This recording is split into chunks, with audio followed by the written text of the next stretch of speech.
Welcome back to the Foundry by Forge College. Look, if your eyes are still completely crossed from our last explainer on reading Solana hexadecimal strings and validator rules, well, don't worry, you can safely blink now.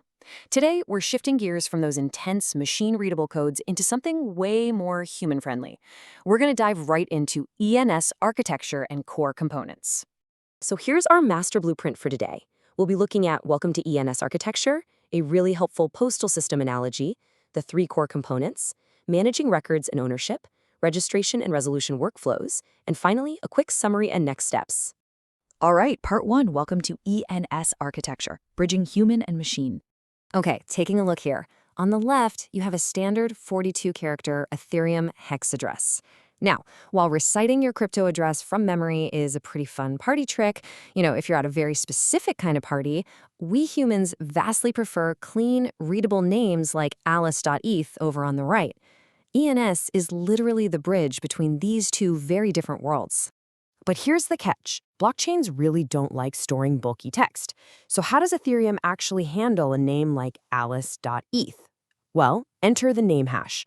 A namehash is this deterministic cryptographic identifier. Basically, it takes that friendly human name and securely maps it to a nested domain hash on the blockchain. It mathematically translates the text into a format the network can efficiently store and look up, totally skipping the baggage of raw text strings. It's a real game changer. Section 2, the postal system analogy, a useful mental model. To keep us from getting tangled in the technical wiring here, let's use a real-world analogy.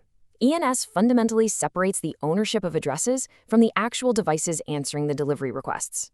Think of it like real estate. Owning the legal deed to a street address is completely different from owning the physical mailbox sitting out on the curb where the letters drop. If a snowplow knocks over your physical mailbox, you don't lose the deed to your house, right? ENS works exactly the same way.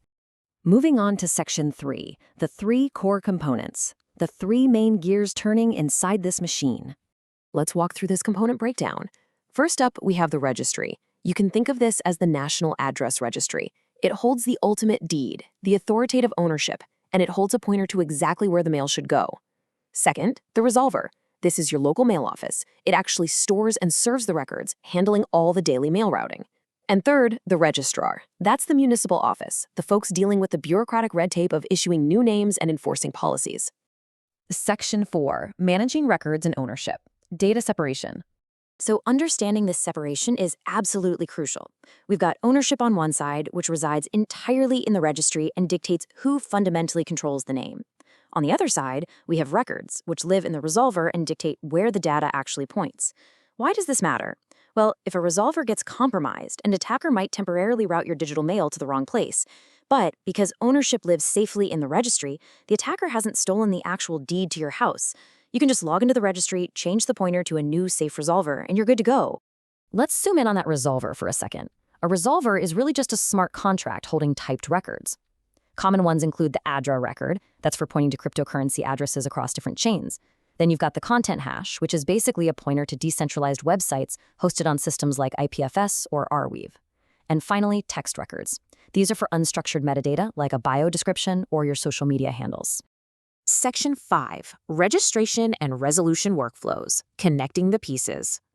So let me pose a question to you. What actually happens when you type alice.eth into your browser or your crypto wallet? How does the software actually figure out where to send your data? Here's the exact elegant query path. Step 1, the application computes the name hash of alice.eth. Step 2, it takes that hash and queries the registry to find the resolver pointer. Now, actually, scratch that. Let me emphasize this point right here. If step 2 fails and there is no pointer in the registry, the whole process stops dead. The mail is permanently lost. But assuming there is a pointer, we move to step 3. The app calls that designated resolver asking for a specific record, like an Ethereum address. And finally, step 4, the app interprets the return data and completes whatever action you were trying to do.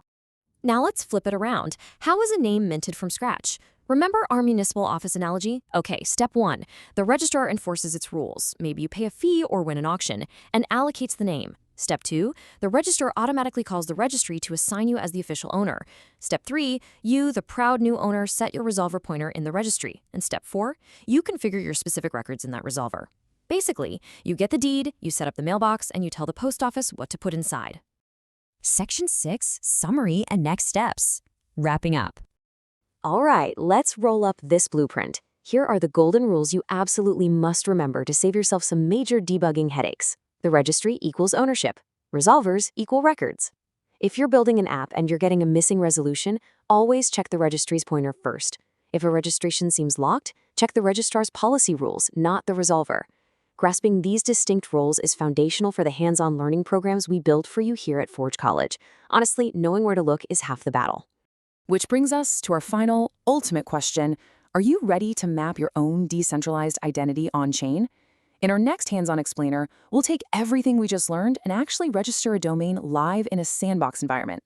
To dive into that and to explore an incredible library of Web3 learning resources, you've got to head over to forge.college. Thanks so much for joining me on this explainer, and I'll see you in the next one.